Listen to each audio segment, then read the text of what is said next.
While climate change continues to be a hot-button issue, a survey from earlier this month finds that more Americans had recently changed their opinion about global warming. 84% of them said they had become more concerned about it. However, climate change continues to be viewed through a partisan lens and could become a key issue in the upcoming 2020 campaign. Bryan Bender is the defense editor at Politico Pro, writes about the, quote, new language of climate change and how scientists and meteorologists on the front lines of the climate wars are testing a new strategy to get through to the skeptics and outright deniers. Bryan joins us from Arlington, Virginia, and CBS News contributing meteorologist Jeff Berardelli is here with me on set. Bryan, we're going to start with you. Why do you believe we are seeing more Americans becoming concerned about climate change?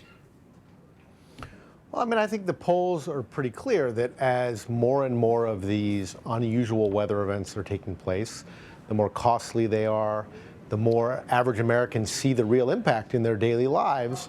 I think people are starting to change their tune. Those who were skeptical, those who were not convinced are obviously becoming a smaller and smaller minority. And I think it's a combination of what they've seen and what they've experienced, and also, quite frankly, the advent of the science and what seems to be overwhelming evidence that we know this is happening and we know why it's happening.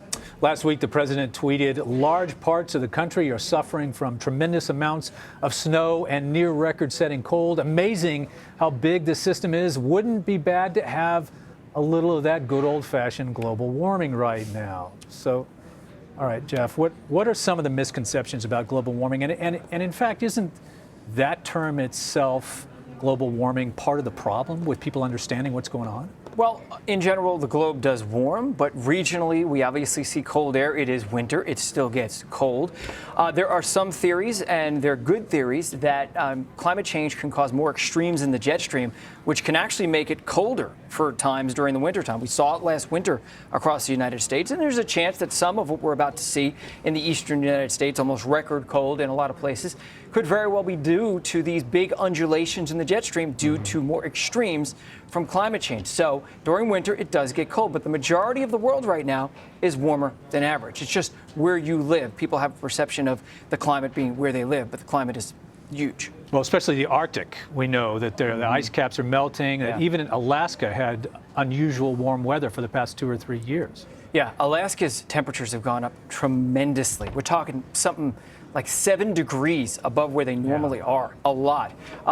The Arctic really gives me a lot of concern. It's one of the reasons why I made that jump from being a TV meteorologist to now being a climate change expert as well, because what I see in the Arctic is happening so rapidly. We've lost 50% of the ice cover in just the past 40 years or so. Yeah. And because of that, what happens in the Arctic does not stay in the Arctic. It perturbs weather patterns all across the world. Yeah, very concerning. Bryan, so what do you think? How will using different language, as you suggest, help educate the public and policymakers about climate change? Well, I spent a couple days earlier this month at the American Meteorological Society's annual meeting. It was held in Phoenix, Arizona, which is one of those places that's getting hotter. And one of the takeaways was that, we're in this sort of political logjam where the policymakers who could really move the needle on new policies that would help mitigate some of the worst effects potentially of climate change are sort of just mired in this partisan war over, is it humans, is it not humans, is it a conspiracy to destroy the American economy, or is it not? And a lot of the meteorologists, a lot of the climate scientists I talked to said, we need to start talking about this in a different way. We need to kind of depoliticize it, get it out of that hyper-partisan environment. And a couple of the ways they're doing it is to sort of not talk about the human role and really bore down into what is happening and why it's happening, where it's happening, how it's affecting people locally, sort of convincing everyone that really it is happening. And then maybe you have a better chance of sort of breaking the logjam and then getting a point where we can actually start passing some legislation, adopting policies to do something about it. Well, that's also part of it, is the doubt that there's anything that can be done on such a large scale. Jeff, you recently wrote an opinion piece in the Washington Post that talked about really that TV meteorologists need to step up and help the public understand climate change. Why would that be on your fellow meteorologists' backs? Well, I think that we are trusted local sources. In a lot of places, there's only one scientist that people come into contact with on a daily or weekly basis, and that is their local meteorologist. Yeah. Obviously, a meteorologist knows a lot about climatology and climate change. I mean, it's the same thing to some degree. It's atmospheric sciences. And meteorologists are trusted in their local community. A lot of them have been there 10, 20, 30 years. What I advise to meteorologists, talk about the science, do not get into the politics of it. Because once you put it in a political light, people just turn you off. But if you can be honest with people and talk about the weather impacts in the local area and talk about the climate impacts globally, I think slowly but surely you can kind of chip away at public opinion.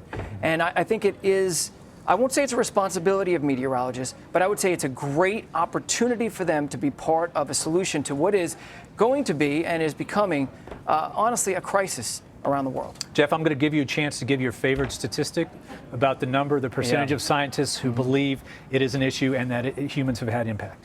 It is 97% of publishing climate scientists believe that climate change is happening and it's caused by human beings. 97%. If 97% of cardiologists said you have a blockage heading towards your heart and 3% said you didn't, I would probably go with the 97%. That's what's happening. It's almost unanimous, and honestly, it's questionable. The 3% that say it's not, that is a very questionable 3%, if you know what I mean. Jeff Berardelli, thank you so much. Bryan Bender, thank you. Thank you.